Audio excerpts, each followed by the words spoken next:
إن الحمد لله نستعينه ونستغفره ونؤمن به ونتوكل عليه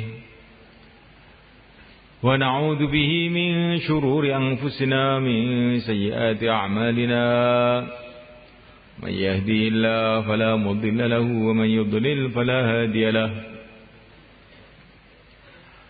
أشهد أن لا إله إلا الله وحده لا شريك له وأشهد أن سيدنا ومولانا حبيبنا محمدا عبده ورسوله اللهم صل وسلم وبارك عليه وعلى آله وأصحابه والتابعين لهم إلى يوم القيامة أما بعد فقد قال في كتابه الكريم إن الذين قالوا ربنا الله ثم استقاموا تتنزل عليهم الملائكة ألا تخافوا ولا تحزنوا وأبشروا بالجنة التي كنتم توعدون نحن أولياؤكم في الحياة الدنيا وفي الآخرة ولكم فيها ما تشتهي أنفسكم ولكم فيها ما تدعون نزلا من غفور رحيم ومن أحسن قولا ممن دعا إلى الله وعمل صالحا وقال إنني من المسلمين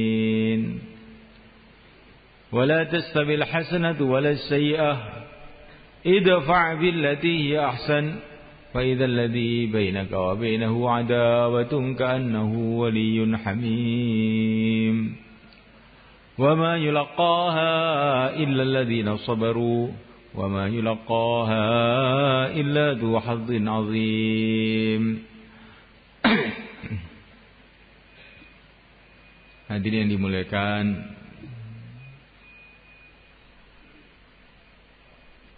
dalam majelis kita ini kita akan sedikit mudzakarah mengenai karunia Allah yang Allah berikan kepada kita,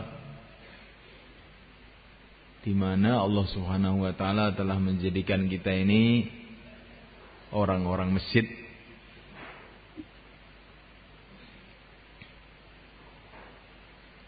Masjid ini adalah Baitullah. Semua rumah yang ada di dunia ini milik Allah.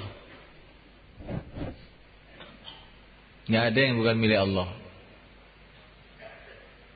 Kerikil satu saja yang bukan milik Allah nggak ada. Tapi yang oleh Allah dikasih nama Baitullah hanya masjid. Karena begitu mulianya masjid di sisi Allah Subhanahu wa taala.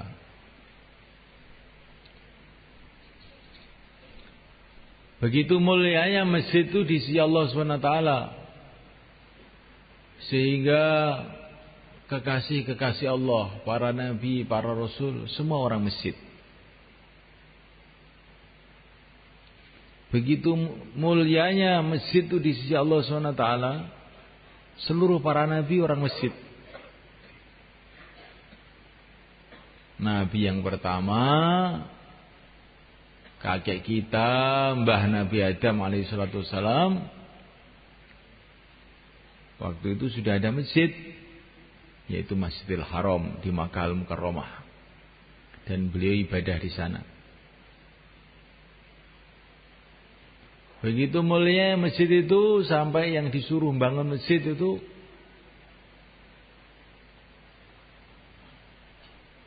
termasuk para nabi disuruh bangun masjid. Allah Subhanahu wa taala bercerita bagaimana Nabi Ibrahim Khalilullah bersama anaknya Nabi Ismail Nabiullah bangun masjid. Wa idh yarfa'u Ibrahimul qawa'ida minal baiti wa Ismail Rabbana taqabbal minna. Nabi Ibrahim tukangnya, Nabi Ismail itu kulinya. Tukang, kalau tukang masjid itu begitu mulia di sisi Allah. Kuli walaupun kuli, tapi kalau kuli masjid itu Masya Allah sangat mulia di sisi Allah. Sehingga yang dipilih untuk jadi kuli masjid itu seorang nabi juga, Nabiullah Ismail alaihissalam, yang akhirnya menurunkan Sayyidul Anbiya, Nabi kita, Nabi Agung, Nabi Muhammad sallallahu alaihi wasallam.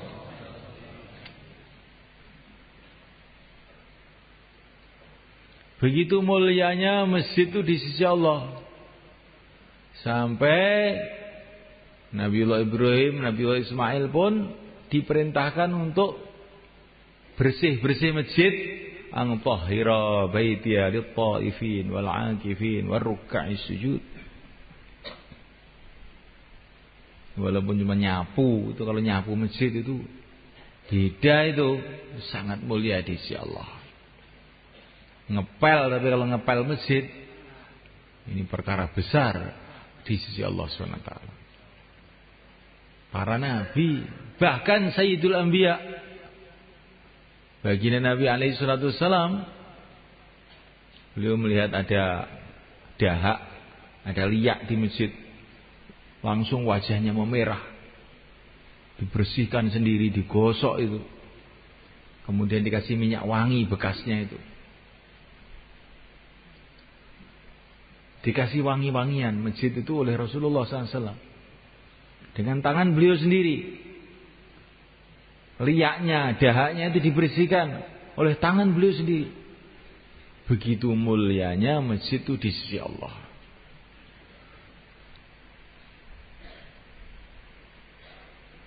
Nah, muliakan Allah SWT, begitu mulianya masjid itu di sisi Allah, sehingga kita kalau masuk masjid disunahkan sholat tahiyatul masjid. Semua orang-orang yang ada kaitan dengan masjid, orang-orang mulia di sisi Allah. Dalam satu hadis dikatakan, masjid itu ada tiang-tiangnya, ada cagak-cagaknya.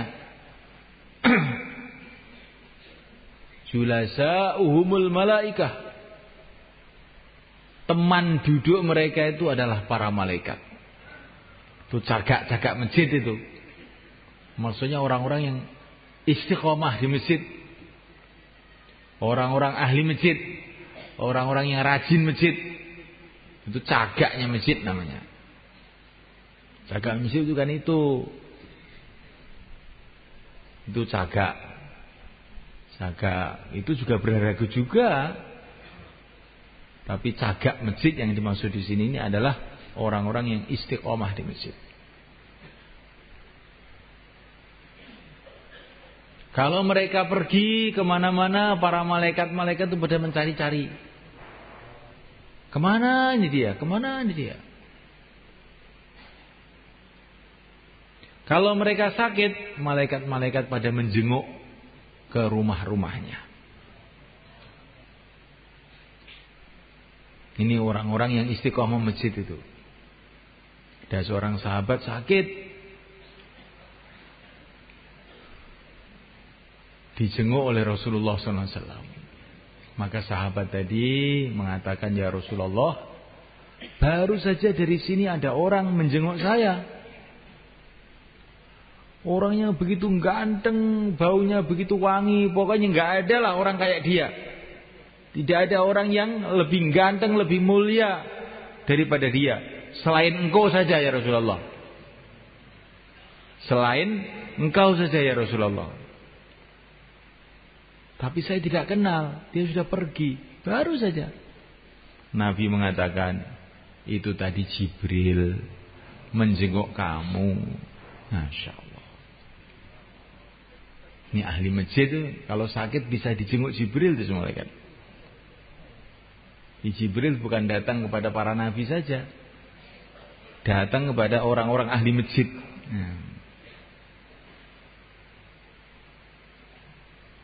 Nah, mulaikan Allah Subhanahu wa taala, wa in kanat indahum hajah a'anuhum. Orang-orang ahli masjid ini kalau mereka punya hajat-hajat, malaikat-malaikat akan digerakkan oleh Allah untuk membantu mereka.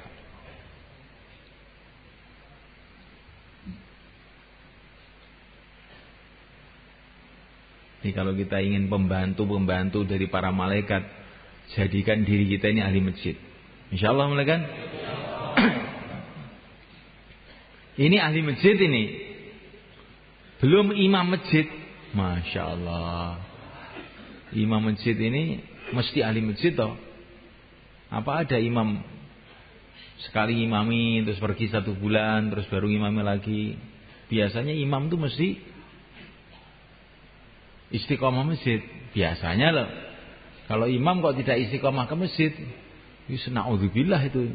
Harus taubat itu.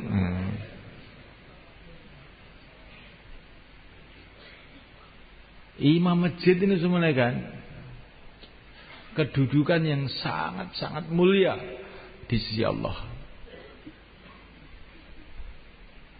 Sehingga imam masjid yang pertama itu adalah yang mulia baginda Muhammad SAW. Maka kata para ulama, kalau saya itu ngimami itu, baru berdiri di tempat pengimaman itu sudah merinding saya. Kenapa? Karena dulu yang berdiri ngimami ini Rasulullah. Lah kok terus saya yang ngimami? Sebetulnya betul-betul tidak pantas. Tapi apa boleh buat ya, mengadanya kayak begini. Ya. Jadi kita kalau ngimami itu harus hati-hati itu. Bukan ngimami baru pulang dari sawah krobiak. Nah, bajunya nggak ditata, ya. Keringetnya ambune cik penguk, ya. Ngimami masjid, ya. Muacane pletot sisan, ya. Yang dicara Jawa mau nih, kasing-kasing Indonesia pun ngerti, gitu. Ini khusus wong Jawa, padha Jawane kan mboten ana apa to. Rodok di niki napa mboten nyeneni lho niki namung niki ngomong dhewe jare. Tapi dirungokne wong, ngomong dhewe dirungokne wong. Jenenge dadi imam niku nggih sing rodok pokro wonten to, gitu.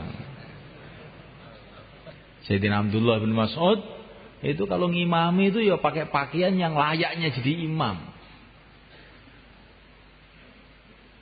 Bukan ngimami pakai celana edel-edel. Imam opo mau menghadap pada Allah, mewakili Rasulullah kok kayak begitu gimana? Pakai pakaian yang terbaik untuk ngimami itu. Pakai wangi-wangian yang terwangi untuk ngimami itu. Karena dalam satu hadis dikatakan kalau imam itu tidak disukai sama makmumnya, itu nanti sholatnya nggak bisa naik ke langit. Jadi imam itu harus punya penampilan yang disukai oleh makmumnya. Imam itu harus punya akhlak yang disukai oleh makmumnya. Imam itu usahakan punya bacaan yang disukai sama makmumnya.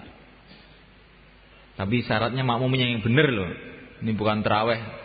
Sukanya makmum saya itu yang cepat, Pak. Yasin, Allahu Akbar. Alif Lam Mim, Allahu Akbar. Lah kok ngimami kok ngono piye? Lah senengane ngoten niku, dadi kok nyenengne wong jarene. Iki seneng lha wong nek seneng ora bener aja dituruti, nggih. Seneng sing bener. Wong sing pancen pengen ngibadah suwane ngersane Allah tenan. Mboten wong-wong ora genah dituruti rusak kabeh nggih. Kasih kan dipun muliaken. Jadi malaikat Allah Ta'ala imam itu harus usaha punya sifat-sifat yang disukai oleh makmumnya. Itu penting semuanya kan. Tapi kita buat yang demikian itu bukan karena makmumnya, bukan karena orang, tapi karena mencari ridha Allah. Saya menyenangkan makmum-makmum saya ini untuk mencari ridha Allah. Bacanya yang bagus, Fatihahnya yang bagus, surat-suratnya yang bagus, apalagi tarawih ini.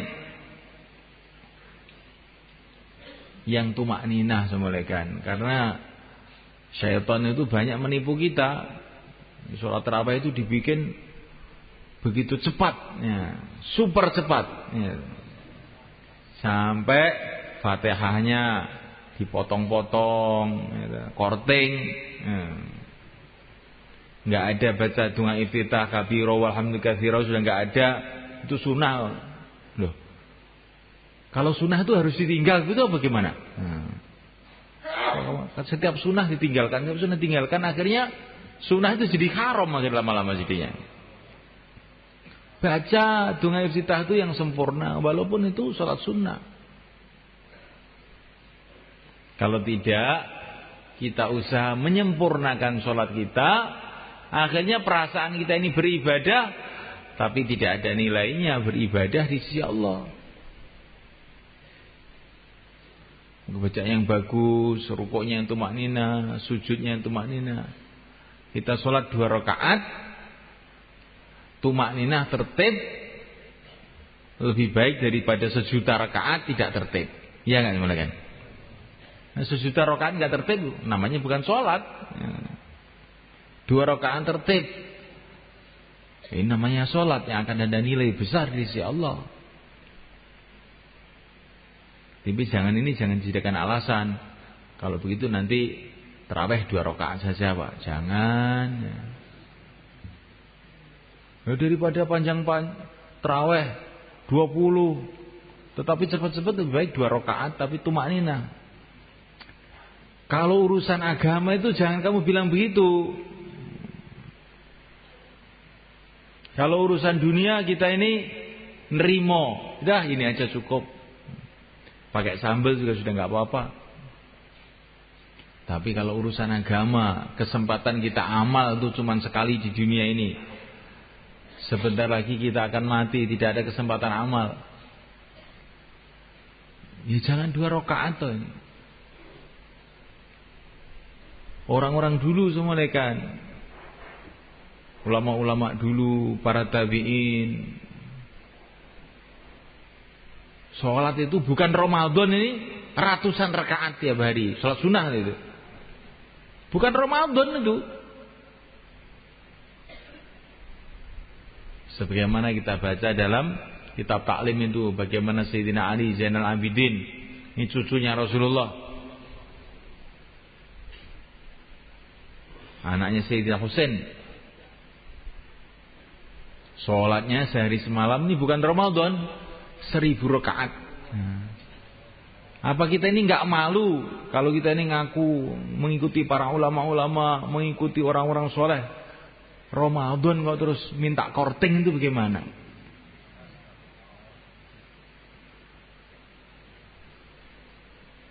Minimal 20 tarawih itu. Insyaallah kan? Itu jumhurul ulama itu tarawih itu 20. Bukan 11. 11 boleh apa enggak? Saya tidak bilang boleh atau tidak. Pokoknya para sahabat itu dulu 20. Saya tidak bicara boleh atau tidak. Itu nanti di pondok itu nanti kalau boleh atau tidak itu. Sekarang ini kita ini maunya semua 20. Di Mekah sekarang juga 20, di Madinah 20. Di tempat kita pun 20, tarawih 20. Gimana kan? Para sahabat 20. Di situ ada ulama-ulamanya, di situ ada korek-koreknya, di situ masih ada Sayyidina Umar 20. Kita 20. Karena Allah menyuruh kita ikut para sahabat. Ya, 20. Witir paling sedikit 3. Kalau witirnya mau 11 bagus. Insyaallah kan? Di 11 itu witirnya tok. Bukan tarawihnya 11, bukan. Kalau mau tambah lagi, lebih baik lagi. Ada orang bilang dalilnya begini, pokoknya saya mau mateng saja. Para sahabat, ulama-ulamanya kumpul semua di Masjid Nabawi 20. Saya 20. Dah. Mereka lebih paham mengenai agama daripada semua orang yang berpendapat. Mazhab 4 semua 20. Kita 20, insyaallah. Tapi kalau ada orang baru 2 rakaat terus pulang, doakan supaya Allah turunkan hidayah, gitu aja. Enggak usah dimarahi. Wis lumayan daripada gak gitu. Muga-muga Allah ngapura kowe, Kang. Wis ngono ae. Enggak usah dimarahi. Tapi target ini musim panen, musim barokah datang. Orang-orang zaman dulu, para sahabat, para tabi'in, tabi'ut tabi'in, kalau malam Ramadan sedikit tidur, bahkan banyak yang tidak tidur sama sekali. Kok kita ini terus begini ini, terus kita ini mau ikut siapa? Nah. Tapi nggak usah dimarahi, dilokne aja. Tapi dalun-dalun ini. Wayah panen nih, panen gedenan. Lah kok ora gelem golek pari, ora gelem golek bawon, ora gelem golek wadah, itu terus piye? Nah, mulaikan Allah SWT, maka kita imam masjid ini kita siapkan. Kalau bisa ada orang-orang hafid Quran untuk Ramadan ini kita borong untuk ngimami di masjid kita, ya bagus sebenarnya kan. Sehingga satu Ramadan itu satu khataman pernah kita dengar dengan telinga kita. Ini termasuk sunnahnya para sahabat, sunnahnya para ulama yang sudah tersebar ke seluruh dunia kecuali Indonesia. Di Inggris saja itu kan tarawih itu satu khataman. Inggris tempatnya orang-orang mu'alaf yang baru sunat sudah umur 40 tahun itu, tarawihnya itu satu khataman. Masa kita ini Islam kawaan itu terus tarawih 10 surat itu pun cepet kayak sepur. Maka semulakan Allah Ta'ala kita pikirkan perkara ini, insyaallah mulaikan. Imamnya itu bagian wiridannya, astagfirullah, bagian imam, yang imam biasa itu yang enggak hafal Quran, itu bagian wiridannya, bagian donga. Al barakah fi akabirina. Barokah itu tempatnya orang-orang tua. Orang tua bagian doa, Allahumma sholli ala Muhammad. Imamnya yang muda-muda yang hafal Quran, kalau ada lain. Kalau enggak ada ya seadanya. Tidak ada rotan, akar pun jadi. Hadirin yang dimuliakan, jadi imam itu bagaimana kita pikirkan untuk meningkatkan bacaannya, meningkatkan fikirnya. Imam itu Masya Allah, kalau zaman dulu itu semuanya kan namanya imam sholat itu ya imam masyarakat dalam agama. Ketika Rasulullah akan wafat semuanya kan, beliau sudah sakit keras tidak bisa ngimami. Beliau memerintahkan Sayyidina Abu Bakar suruh ngimami.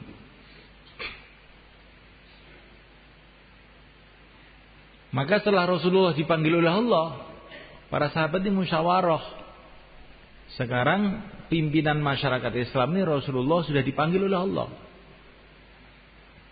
Terus sekarang yang memimpin masyarakat ini siapa nih? Kan masyarakat harus ada pimpinannya. Maka para sahabat mengatakan, lah yang suruh ngimami itu Abu Bakar, ya yang mimpin masyarakat ya Abu Bakar. Itu cara pikirin sahabat. Jadi imam sholat itu bukan hanya imam sholat, imam kehidupan masyarakat. Jadi contoh untuk memimpin masyarakat, menuntun masyarakat menuju kebaikan, menuju ridha Allah. Maka dalam hadis dikatakan al-imamu dhamin. Imam itu menjamin. Kalau katanya orang ahli fikih, al-imamu dhamin itu Kalau ada makmum ketinggalan, makmum masbuk itu, maka dia tidak sempat baca Fatihah, langsung ikut rukuk, maka bacaan Fatihahnya ditanggung sama imam. Itu kalau bahasan fikih. Tapi katanya orang tabligh, itu domin iman tuh menjamin tuh bukan hanya menjamin urusan sholat, menjamin bertanggung jawab bagaimana seluruh masyarakat itu amal agama. Insyaallah kan? Jadi imam itu ada rasa tanggung jawab. Kayak Sayyidina Umar radhiyallahu taala anhu, habis sholat subuh dilihat makmumnya ini. Loh, Sulaiman kok enggak ada? Kemana ini Sulaiman? Enggak ada yang tahu. Langsung Sayyidina Umar habis sholat subuh itu pergi ke rumahnya Sulaiman. Ternyata Sulaiman masih tidur di rumah. Sayyidina Umar tanya kepada ibunya, Sulaiman kemana? Enggak ke masjid subuh. Ya Amirul Mukminin, ini Sulaiman tahajud semalam suntuk, enggak tidur tadi malam itu. Datang waktu subuh, dia langsung sholat subuh di rumah, terus tidur di rumah. Sekarang bangkong. Sayyidina Umar mengatakan, saya lebih suka Sulaiman tidur semalam suntuk tapi sholat jamaah subuh, bukan malah dibalik. Malam tidak tidur tahajud, subuh enggak jamaah. Jangan gitu. Ini namanya ini al-imamu dhamin. Imam itu bertanggung jawab, ada mikir. Jangan imam makmumnya hilang, makmumnya mati, makmumnya sudah enggak tahu. Nah, ini namanya imamnya tidak bertanggung jawab namanya. Imam itu harus mikir, hari ini yang makmum berapa nih? 3 orang. Padahal orang sekitar masjid sini ini ada 50 orang. Yang lain kemana ini? Harus saya cari satu persatu sampai 50 orang ke masjid semua. Insyaallah malaikat. Itu baru namanya imam itu ada tanggung jawab agama.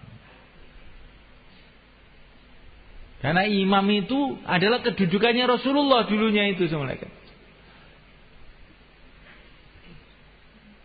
Sebagaimana Rasulullah itu memikirkan umat, siang malam menangis untuk umat, bergerak untuk umat, maka kita ini yang jadi ahli masjid, khususnya imamnya, ada tanggung jawab untuk memikirkan umat juga. Insyaallah malaikat.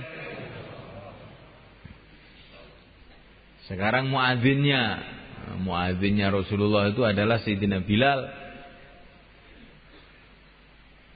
Ini Sayyidina Bilal ini Masya Allah dipilih oleh Allah jadi muadzin.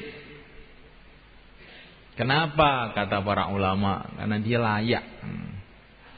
Layak, pantas untuk mengingatkan orang kepada Allah itu pantas. Karena dia sudah lulus ujian. Ujiannya ketika masuk Islam disuweret di padang pasir, gebuki setengah mati, mulutnya ahad, ahad, Allah satu, Allah satu. Jadi dalam keadaan setengah mati, beliau masih mengingati Allah. Maka ini berarti ujian lulus. Dia setengah mati masih mengingati Allah. Untuk mengingatkan orang kepada Allah itu cocok orang begini ini. Ini ujiannya muadzin ini.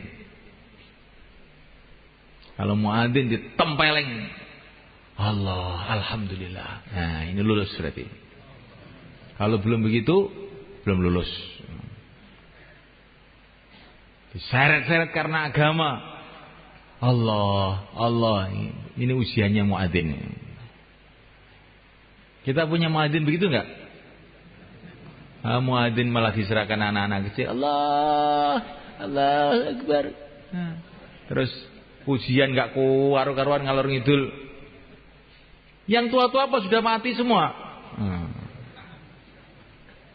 Muadzin tuh carikan orang-orang seperti Sayyidina Bilal. Nah enggak ada sekarang, minimal karkun 4 bulan. Sudah pernah mujahadah susah payah karena agama. Bagaimana begitu malaikat? Ini pikir saya loh ini malaikat.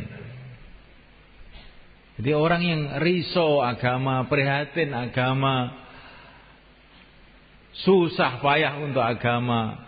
Lah dia ini kalau azan, nanti azannya itu ada ruhnya, ada kekuatannya. Seperti Sayyidina Bilal.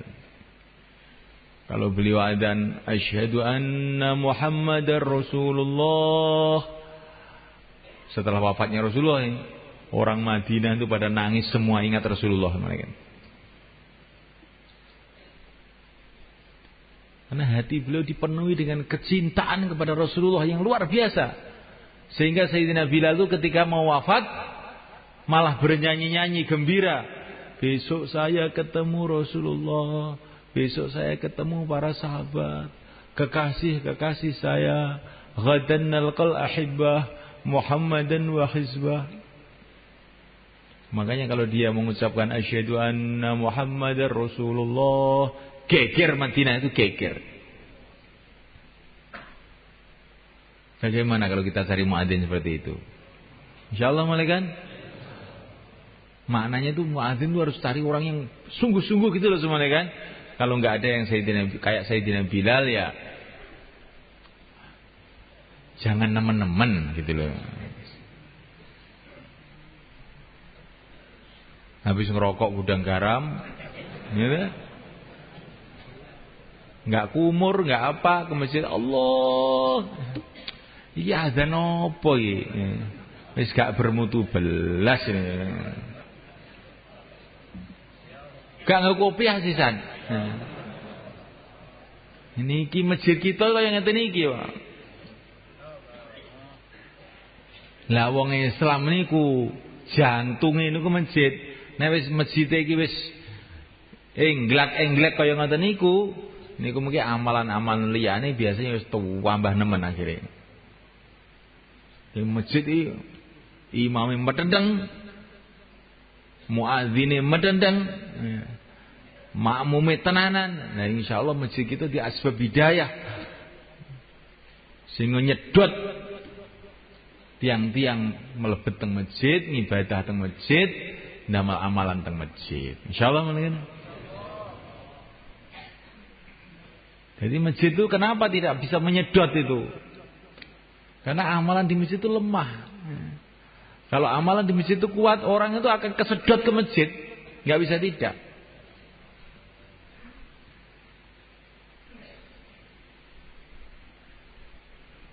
Jadi kalau orang-orang tidak pergi ke masjid, tetangga-tetangga masjid tidak pergi ke masjid, kita jangan nyalahkan orang dulu. Tapi amalan masjid kita kuatkan. Jadi kalau kita kuatkan, insya Allah dengan izin Allah itu akan nyedot orang-orang di luar masjid untuk masuk masjid. Insya Allah malaikat. Sayyidina Bilal itu malaikat setiap mau azan itu doa dulu. Allahumma inni asta'inuka ala Quraisy ayyuqimu dinak. Terus Allahu Akbar. Baru begitu. Ya Allah, aku minta tolong kepada Engkau agar orang-orang Quraisy ini mau mengamalkan agamamu ya Allah. Karena waktu itu yang musuh agama itu orang Quraisy. Maka Sayyidina Bilal ini setiap mau azan itu doa, mendoakan orang Quraisy agar mereka dapat hidayat mau mengamalkan agama.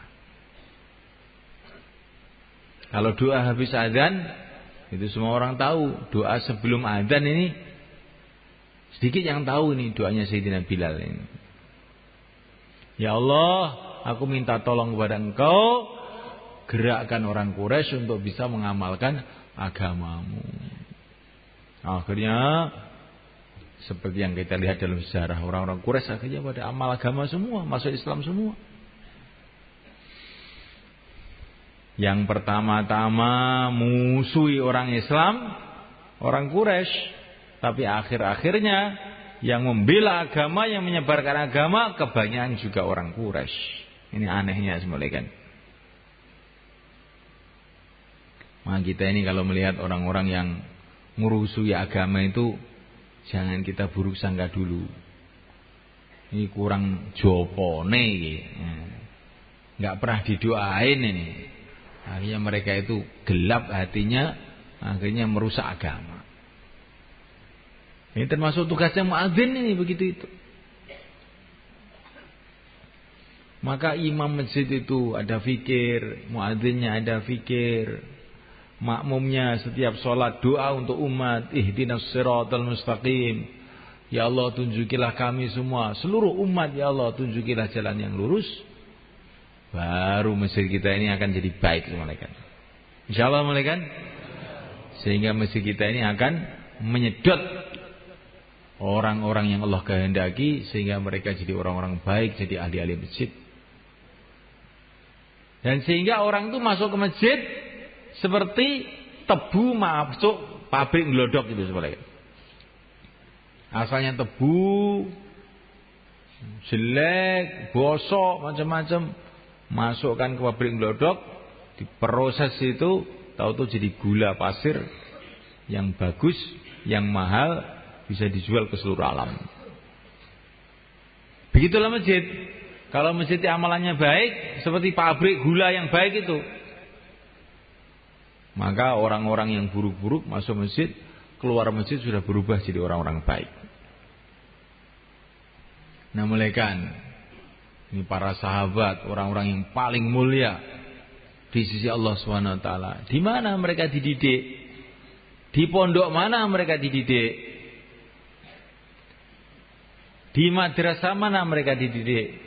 Mereka dididik di masjid mereka. Dipraktekkan di rumah-rumah, di kampung-kampungnya. Ini pendidikan pertama. Sejarah pendidikan pertama itu adalah masjid yang telah berhasil mendidik para sahabat.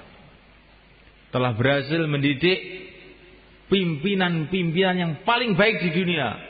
Sayyidina Abu Bakar, Sayyidina Umar, Sayyidina Utsman, Sayyidina Ali. Di mana dididik? Bukan di Fakultas Sosial Politik, di Masjid Nabawi, masjidnya Rasulullah SAW. Berhasil membuat panglima-panglima yang terbaik. Sayyidina Khalid bin Walid, Sayyidina Sa'ad bin Waqqas, Sayyidina Jubair bin Awam, panglima-panglima paling baik di dunia, paling sukses di dunia. Di mana dididik? Di masjid. Mendidik dermawan-dermawan yang paling baik di dunia. Sayyidina Utsman bin Affan, Sayyidina Thalhah ibn Ubaid, Sayyidina Sa'ad bin Ubadah, Sa'ad ibn Mu'ad. Yang kalau sedekah itu semuanya kan karungan emas, bukan karungan beras. Emas itu karungan kalau sedekah itu. Kok bisa rela itu dididik di mana mereka? Dididik di masjid. Ulama-ulama yang istimewa-istimewa. Sayyidina Abdullah bin Abbas, Sayyidina Abdullah bin Mas'ud, Sayyidina Ali bin Abi Thalib. Dididik di mana? Dididik di masjid.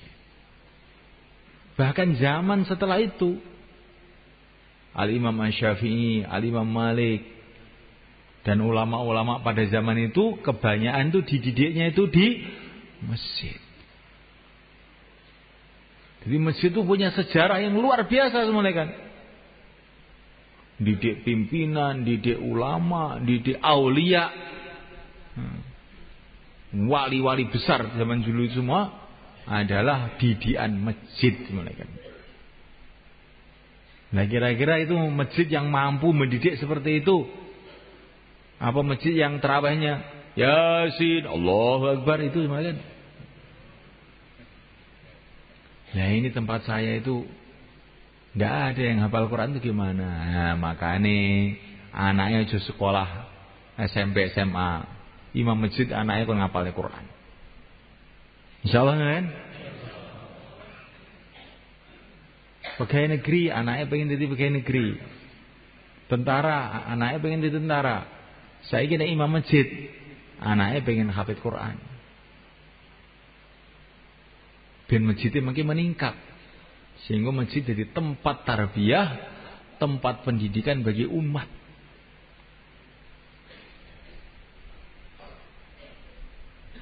Kamu hafal Quran, Ngapalan Quran di mana? Oh, di masjid sana. Zaman dulu begitu semua kan. Kamu belajar hadis di mana? Di masjid sana. Kamu belajar fikih di mana? Di masjid sana. Itu zaman dulu tuh begitu. Karena masjid-masjid itu jadi pusat agama, pusat ilmu, pusat ibadah, pusat doa, pusat semua kehidupan yang baik-baik. Masya Allah. Mencetak orang-orang baik, yang akhirnya mendatangkan masyarakat yang baik, yang menyebarkan agama di seluruh dunia ini. Nah, kita niatkan untuk meningkatkan masjid kita. Insya Allah malaikat. Kita niatkan. Sekarang itu sekolahan SD itu sudah ada aturannya. Kepalanya harus S1 namanya. Gurunya harus diploma 2 namanya. Orang-orang dunia itu sudah mikir bagaimana sekolahnya tambah maju. Nah, sekolahnya umat Islam, tarbiyah agama ini yang terpenting adalah masjid, enggak dipikirkan. Pikirkan bagaimana imamnya meningkat, bagaimana muadzinnya meningkat, bagaimana merbotnya tukang nabuh beduk itu juga meningkat. Nah, meningkatnya bagaimana nabuh beduk aja. Merbote itu loh, ngerti waktu. Karena ada masjid itu belum subuh sudah dibeduki. Nah, itu kan bahaya itu. Karena kalau orang sholat ini sebelum waktunya kan gak sah. Ngerti waktu. Merbote si bagian nabu beduk itu golek ning wong sing tenanan. Hampir tenanan piye? Tok nih patang wulan. Insyaallah meneh kan. Minggu tenanan niku. Nek ora minggu nek nabu sak penake, dienggo klothekan akhire. Nek Ramadan klothekan. Lah mesti nggo klothekan iki piye ta? Jadi malaikat Allah Subhanahu wa taala masjid kita tingkatkan malaikat. Semuanya kita tingkatkan. Itu termasuk fasilitas-fasilitas zuhir pun kita tingkatkan. Baitullah kita mau yang datang ke masjid itu ada tamu-tamu Allah. Bikin WC yang bagus. Rumahnya WC-nya sudah diperbaiki, masjid itu enggak diperbaiki. Mana cinta kamu kepada Baitullah itu? Airnya dipenuhi semua, ini mau Ramadan cek semua, sanyo-sanyo, kompo-kompo, karan-keran, cek. Untuk apa? Untuk ikram tamu-tamu Allah. Dengan cara begitu insyaallah Allah akan ridha pada kita. Ada orang itu diceritakan para ulama mau digiring ke neraka di padang mahsyar. Di tengah jalan dia ketemu orang.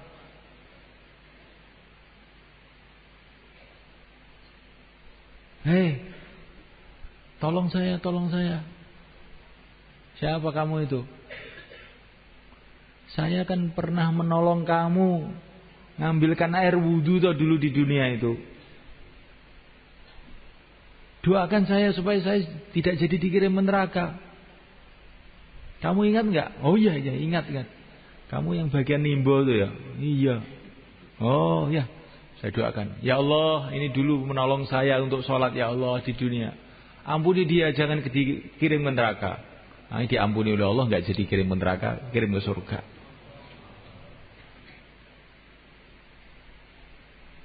Jadi namanya walaupun dandani keran, ini keran masjid ini beda.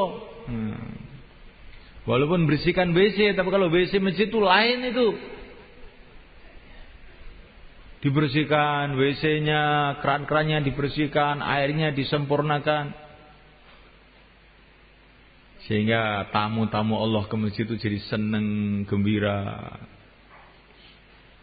Insyaallah malaikat. Kalau tamu datang ke rumah kita, kita suguh. Kita kasih makan, kita kasih minum. Nah, kalau tamu Allah di Baitullah itu kalau kita kasih makan itu baik enggak kira-kira?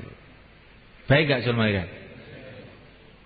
Zaman biyen wong kuno-kuno niku nek jenenge Ramadan niku traweh karo nggo puluran istilahé wong Jawa. Mbuh puluran maknane napa ngertos. Nggawa telo, nggawa tiwul, gitu. Nggawa ayam panggang, kadang-kadang niku. Niku wong zaman kuno niku piwulange kiai-kiai zaman kuno. Saya sangat niku. Sekarang ini kalau di Madinah sekarang ini kalau Ramadan, Masya Allah, berbuka itu digelar itu, makanan itu di jalan-jalan, di masjid, di mana-mana itu bareng orang ngasih makan semua. Nggak ada orang kelaparan kalau Ramadan itu. Ya, kalau masjid-masjid kita ini kita hidupkan suasana seperti itu gimana? Itu kalau habis asar itu digelar sufroh yang panjang. Ayam goreng ada di situ. Doro goreng ada di situ, gitu. Rujak ada di situ. Kenapa ini kayak mau mantu saja? Ini memang mantu, bukan hanya mantu, lebih dari mantu ini. Ini rasa gembira kita bulan Ramadan, rasa gembira kita datangnya tamu-tamu Allah. Qul bi fadlillah wa bi rahmatihi fabidzalika falyafrahu. Gembira karena agama itu perintah Allah. Di antara bentuk gembira tempe goreng, ya. Panggang goreng, kok panggang goreng apa ya? Pokoknya makanan yang enak-enak taruh di masjid. Kita sudah mikir begitu belum ini? Sudah insyaallah? Nggih ngoten Pak. Peningkatan Ramadan tahun niki mboten kados biasa nih. Mungkin nek bengi wong bodho maca Quran darus niku. Tapi niku diseleksi, ditata. Sing maca ki ya sing wacanane rada lurus to. Aja maca ning speaker pletot-pletot yo. Ngrusakne kuping niku mengke. Nggih. Lah enten namung niku lho. Lah iya makane yo siap-siap mulai saiki. Ditata sing maca Quran apik niku kon maca Quran gitu. Setengah-tengah maca Quran, kopi jahe niku dugi gitu. Karo cingkir ben kenceng pikire gitu. Insyaallah Bang nggih. Nggih. Jadi masjid niku sing ketok makmur ngono Pak. Nek Ramadan lampune ditambah. Zaman Sayyidina Umar niku Ramadan niku lampu-lampu masjid ditambah. Sayyidina Ali niku zaman Sayyidina Ali niki. Niku sing mulai zaman Sayyidina Umar ya. Masjid-masjid padha padang kabeh. Terus Sayyidina Ali ningali masjid padha padang iki biyen sing mulai ngene iki Umar ya. Ya Allah, jenengan padangaken kuburane Umar, keranten Umar wis madang nih masjid-masjid teng pundi-pundi panggonan. Jadi Ramadan itu rada beda. Sing biasane 5 watt masjid niku kayak 50 watt. Ben rada padang melek ngoten nggih. Ning butuh 50 watt jingklonge akeh sisan nggih. Wis ngalamat ngantuk ini mungkin. Dipadangi masjid niku nek Ramadan. Insyaallah Bang nggih. Pokoke Ramadan iki istimewa. Lah ming ngentokne watt kan nggih. Ngentekne dhuwit ben duit entek yo ben kanggo bangun akhirat. Insyaallah Bang nggih. Ben tau korban kanggo agama. Ben ning manah enten greget, ya Allah jenengan maringi kula rezeki. Ha niki Ramadan. Rezeki niki saking panjenengan, kula gunane ke masjid panjenengan. Sing karpet-karpete masjid wis elek-elek gitu. Sing wong nek sujud mboten betah karo ambune karpete niku. Ganti Ramadan iki. Insyaallah Bang nggih. Ganti sing anyar. Mboten saged tuku sing anyar. Karpet sinau omah diumbah ke masjid. Kanggo Ramadan. Engko nek bar Ramadan gak usah digo mulih nek. Insyaallah Bang nggih. Nah, iki jenenge kita iki Ramadan iki tenanan.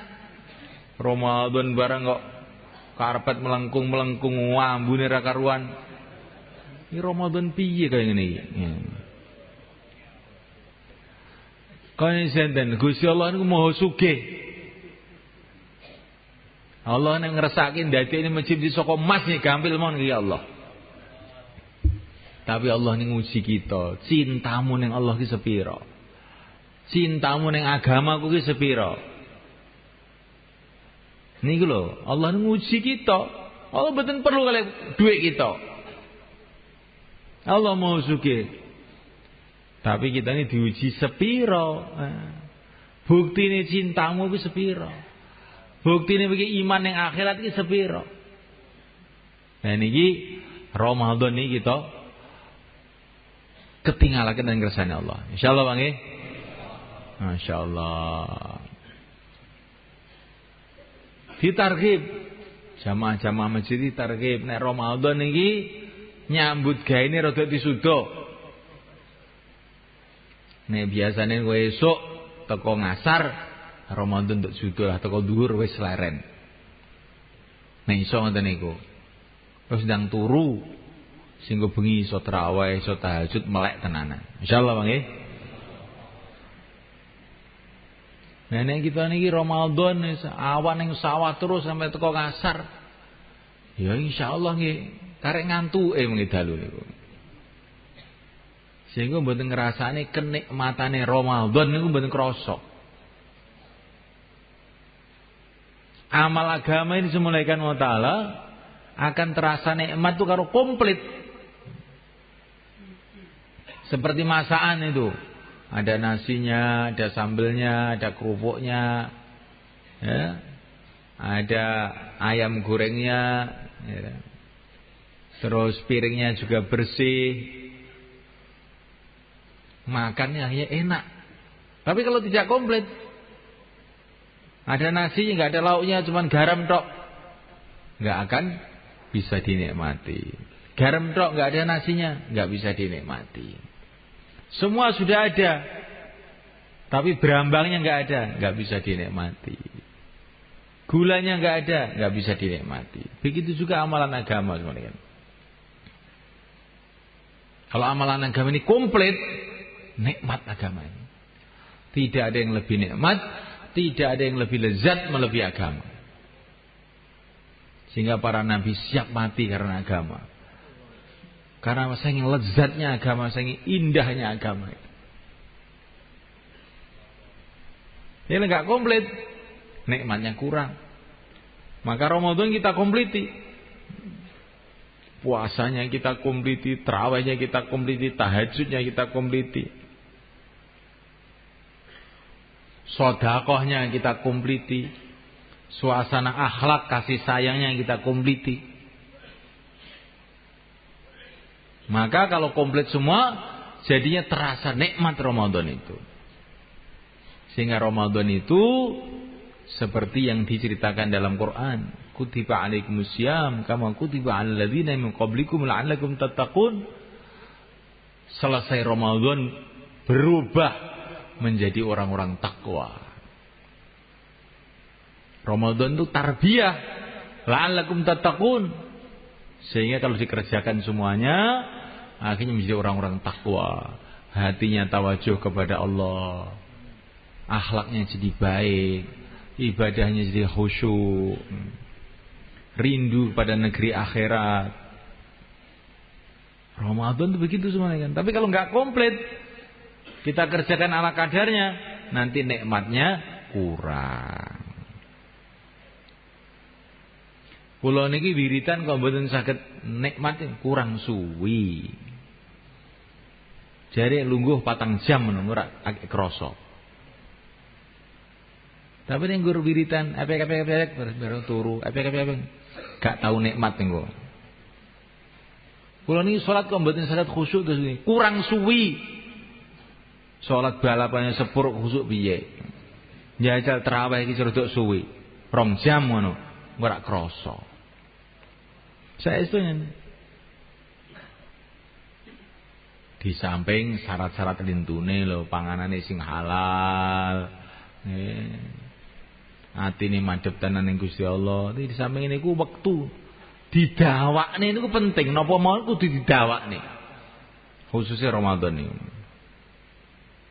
Salate didawakne, tarawih didawakne, zikir didawakne, maca Qur'annya didawakne. Niki insyaallah bari krasa kenikmatan ini. Insyaallah kita niat semuanya kan. Kemudian semulaikan Allah Subhanahu wa taala, masyaallah. Ramadan ini juga punya sejarah yang luar biasa. Ketika Rasul datang ke Madinah, kan, itu orang Islam juga sudah banyak, tapi orang kafir juga masih banyak. Tapi setelah tahun 2 pas Ramadan perang Badar, maka berbondong-bondong orang-orang kafir Madinah itu pada masuk Islam. Begitu juga Makkah. Makkah itu Fathu Makkah, gerudukannya orang Makkah masuk Islam itu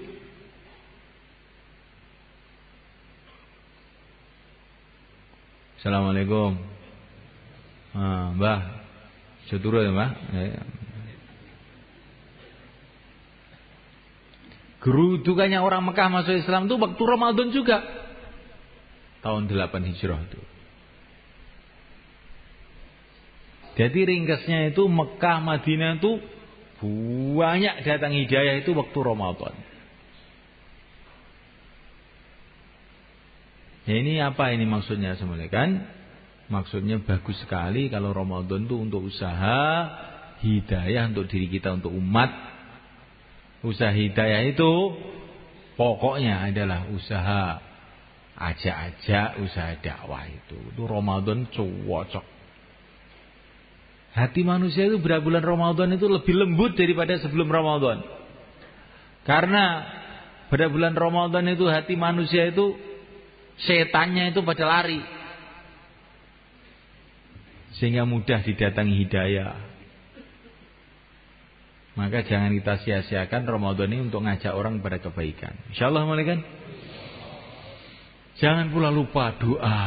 Masya Allah. Karena doa-doa waktu Ramadan nilainya berbeda, khususnya waktu berbuka, waktu sahur, waktu kita ini lapar, apalagi kita ini sedang lapar puasa, terus di sekitar kita itu ada orang-orang yang tidak puasa, itu nilai puasa kita tambah tinggi. Malaikat-malaikat akan berdoa buat kita. Ini kita kan safar tuh waktu Ramadan, kadang-kadang safar ke Madiun, kemana. Di sana banyak orang tidak puasa, umpamanya semoga tahun ini pada puasa semua. Di situ akan meningkatkan nilai puasa kita sabar. Insyaallah malaikat. Nah, mulaikan Allah SWT. Pokoknya yang ringkasnya semulaikan kita syukurilah semulaikan. Kita menjadi orang-orang masjid, jadi khotim masjid. Sampai budaya di negeri Arab sana mereka kan. Budaya ini, saya tidak bicara sunnah tapi budaya. Di negeri Arab itu, kalau namanya raja itu, raja di Hijaz itu gelarnya itu bukan macam-macam. Di antara gelar yang paling mereka hormati itu Khatimul Haramain Asy-Syarifain. Khatim Masjidil Haram dan Masjid Nabawi. Jadi raja-raja itu gelarnya di sana itu pelayan masjid Mekah, pelayan masjid Madinah. Masyarakat itu tahu bahwa melayani masjid itu betul-betul satu perkara yang besar. Sampai di pintu Ka'bah itu ditulis Khatimul Haramain Asy-Syarifain. Pelayan masjid Masjidil Haram, Masjid Nabawi. Jadi kita ini melayani masjid itu gembira, syukur, senang. Dan terus kita berpikir bagaimana masjid kita ini jadi sarana tarbiyah untuk semua orang yang masuk di masjid. Dan bagaimana masjid kita ini seperti Masjid Nabawi jadi penyebaran agama ke seluruh dunia. tersebarnya agama ke Jawa, ke Madura, ke seluruh Indonesia, seluruh dunia ini dimulai dari masjidnya Rasulullah SAW. Maka Wali Songo dulu itu heran, ajib itu mereka tahu betul itu, mementingkan betul urusan masjid. Ketika mereka mau bikin ibu kota di Demak, itu bukan bangun istana, bukan bangun kantor, bangun masjid. Itu Mbah Sunan Ngampel, Mbah Sunan Giri, Sunan Kalijogo, bareng-bareng bangun masjid Demak, sampai sekarang masih ada. Mereka itu ingin memberitahu kepada masyarakat Jawa ini, masjid itu penting. Insyaallah mulai kan? Masjid itu penting. Rasulullah di Madinah sebelum bangun rumah, bangun masjid. Bukan hanya itu saja, Nabi Adam belum datang ke dunia, sebagian riwayat mengatakan Allah kirim malaikat-malaikat bangun masjid dulu untuk persiapan kedatangan Nabi Adam. Jadi orang Islam dengan masjid ini sudah nggak bisa dipisahkan. Kita harus senang dengan masjid itu, senang.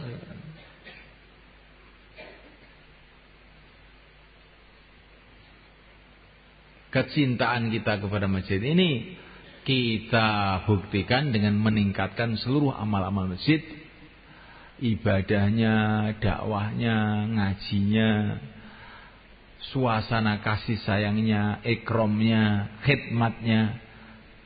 Kita tingkatkan, kita mulai sekarang ini, sehingga Ramadan nanti masjid kita ini sudah anget dengan amalan-amalan, sehingga akhirnya jadi asbab hidayah Ramadan ini. Kampung-kampung berubah, kota-kota berubah, anak-anak kita berubah, istri kita berubah, barokahnya amal masjid dalam bulan Ramadan. Insyaallah mulai kan. Untuk itu semula kan, ini ada dua kerja kita sekarang. Yang pertama kali, sebagaimana dulu para sahabat, ada sahabat muhajirin yang meninggalkan rumahnya, meninggalkan kampungnya untuk usaha agama. Yang kedua ada sahabat Ansor yang menolong, membantu orang muhajirin dalam usaha-usaha mereka. Tapi tidak ada Ansor kalau tidak ada muhajirin. Maka takmir-takmir masjid, merebut masjid, jadi Ansor yang baik. Nanti kalau ada tamu-tamu datang ke masjid, diikram yang baik, dibantu program-program yang baik, sehingga masjid kita bisa hidup 24 jam. Insyaallah malaikat.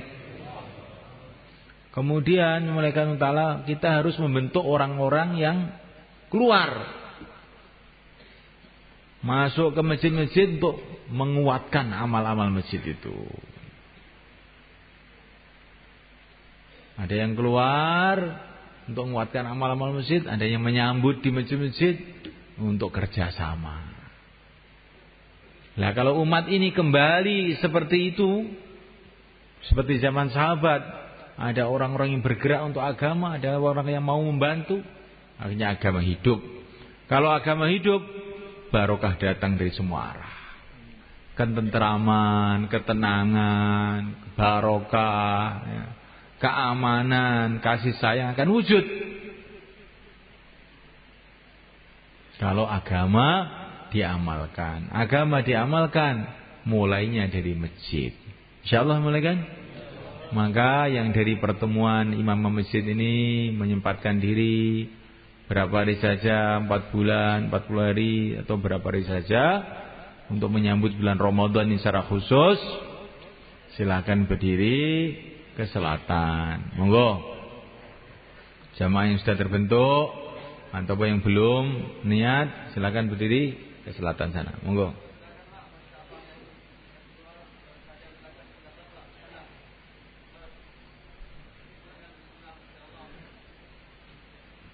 Niki saben dinten ngajaten teng mriki niki ben dinten ngeten niki. Cuma niki keranten imam masjid sami rawuh niku mawon. Kula niki neh matur dalon-dalon niku wau khawatir jenengan yo mau apa to iki. Niku dalon-dalon mun kula niku mun kula lembutin Pak niku. Mun kula lembut, ngene lembute wong boro ngeten niki, ngeten. Nek umpama kula kasarne ngoten, agama keadaane kaya ngene imam masjid kok bodo ngantuk piye. Umpama kula kasarne ngoten niku, gitu. Niki kula lembutne sinten sing kersa medal kula aturi nyempataken nguatne amal masjid. Niki halus apa nggih? Halus. Sehingga sampeyan nek kula undang mriki malih mengki dhisik purun malih. Insyaallah nggih. Nggih. Monggo sing badhe medal 4 bulan 40 hari, monggo. Monggo. Napa pinten dinten 10 dina. Ben imam masjid niku metendeng tenan. Nek ndonga kunut Allahumma hdina fi man hadaini nangis tenanan. Akhire hidayah medun tenanan. Ndonga kunut kok bar lho. Kok cepet men Mbah Kiai iki.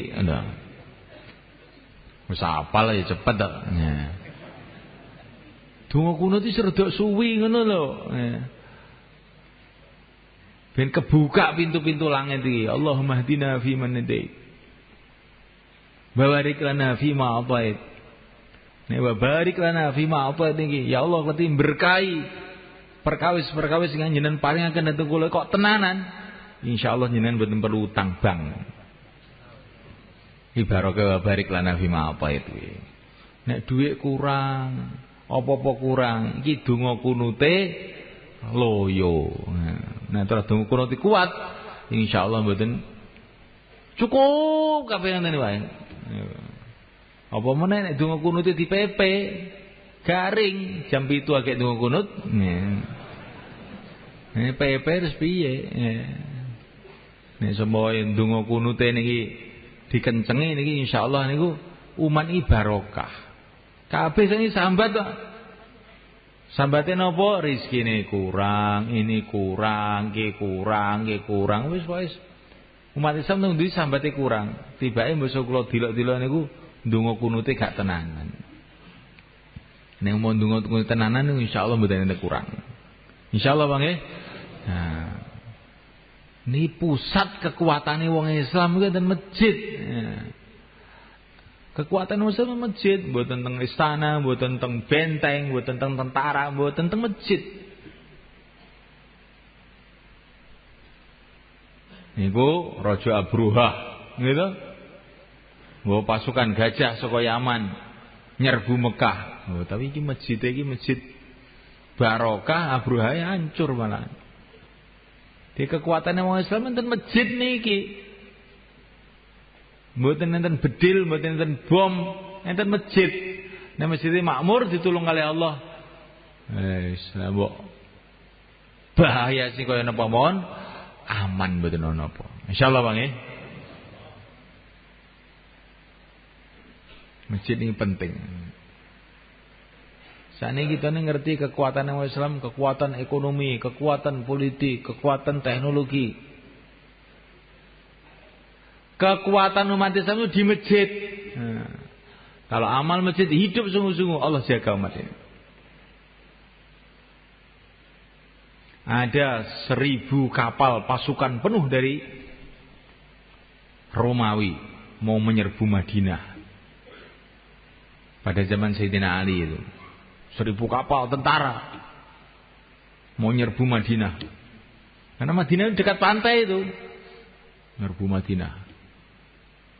Tapi wong Madinah ini ada masjidnya yang hidup amalan yang sebenarnya. Itu kapal di tengah lautan numplek semua, mati semua. Kecuali jenderalnya saja yang enggak mati, pulang ke Romawi. Pulang laporan sama Raja Romawi. "Lah, pasukan kamu mana?" Pasukannya mati semua, tenggelam. Rajanya marah, kurang ajar, jenderal goblok. Jenderalnya langsung dipotong lehernya sisan. Wis mati sisan. Ini barokahnya amalan Masjid Nabawi pada zaman itu. Maka masjid kita ini kita kuatkan amalannya mulai sekarang. Insyaallah malaikat. Masjid harus ada dakwah, amar ma'ruf nahi munkar. Masjid harus ada ngaji, masjid harus ada ibadahnya kuat, tarawih panjang. Masjid harus ada suasana ikram, kasih sayang, khidmat antara umat. maka masjid kita nanti akan jadi sumber barokah untuk kampung itu. Ini ada cerita mulai kan, ceritanya kiai-kiai itu. Di kitab ini ada seorang wali Allah masuk kampung malam-malam. Masuk kampung, rumah sudah tutup semua, orang sudah pada tidur semua. Akhirnya beliau pergi ke masjid, tidur di masjid. Tapi di tengah tidur itu ada suara, ya Allah, hancurkan kampung ini ya Allah, hancurkan kampung ini ya Allah. Maka wali itu terkejut. Suara siapa ini kok doa kok kayak begini? Dicari di masjid nggak ada, luar masjid nggak ada. Ternyata suara itu dari mana? Dari tembok masjid itu. Loh, yang doa ini tembok masjid ya ternyata. Maka beliau termenung, loh, berarti masjid ini marah sama orang kampung ini gara-gara sepi nggak ada orangnya ini. Akhirnya beliau keluar, datang ke rumah-rumah, dikasih tahu masjid kamu itu loh marah sekarang itu. Yang marah itu bukan hanya orang saja, tiang-tiang masjid, tembok-tembok masjid marah sekarang. Ini kalau nggak cepat-cepat kamu makmurkan masjid ini bahaya ini. Makanya orang-orang kampung pada datang ke masjid. Setelah itu wali tadi tidur lagi di masjid. Ada suara, ya Allah berkatilah orang kampung ini, ya Allah berkatilah orang kampung ini. Ternyata suara tembok malaikat.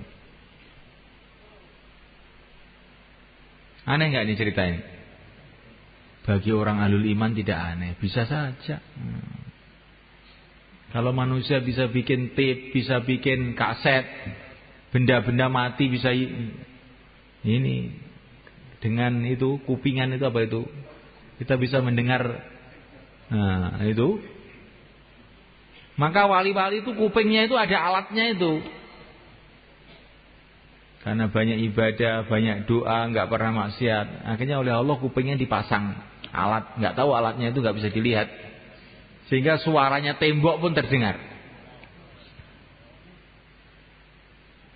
Dulu di Ngawi ini kalau ada orang Ngawi itu ada namanya Mbah Kiai Ghazali, Kerten. Itu cerita sama saya itu waktu mondok. Cerita ini ya. Ini gak bayangin dongeng. Dongeng saja. Pulang dari pondok itu jalan kaki zaman dulu itu. Malam-malam ada suara nangis, maka dia, ini suara siapa nih kok ngeres banget gitu loh, nangis. Dia cari ini siapa nih kok nangis. Ternyata sumber suara itu dari lumbung padi itu. Lumbung padi itu. Maka diintip. Yang nangis siapa? Ternyata yang nangis itu padi yang ada di lumbung itu yang nangis itu. Loh kok nangis? Maka tersentak. Kenapa nangis? Karena saya ini dibikin riba. Ribo. Itu kalau telinga kita ini baik semula kan. Kalau kita lewat di bank-bank desa itu nangis semua itu. Duit-duit, meja-meja itu nangis semua itu. Nah, itu Mbah Ghazali itu mbah saya, cerita ini betul loh, ini bukan bohong saya ini. Betul itu. Tapi sekarang ini karena kupingnya itu kopoan, ya, banyak maksiat, nggak bisa dengar-dengar yang gaib itu nggak bisa. Yang didengar televisi, radio, internet. Karena kupingnya sudah rusak. Sistem gaib yang ada di kuping itu sudah rusak, konslet.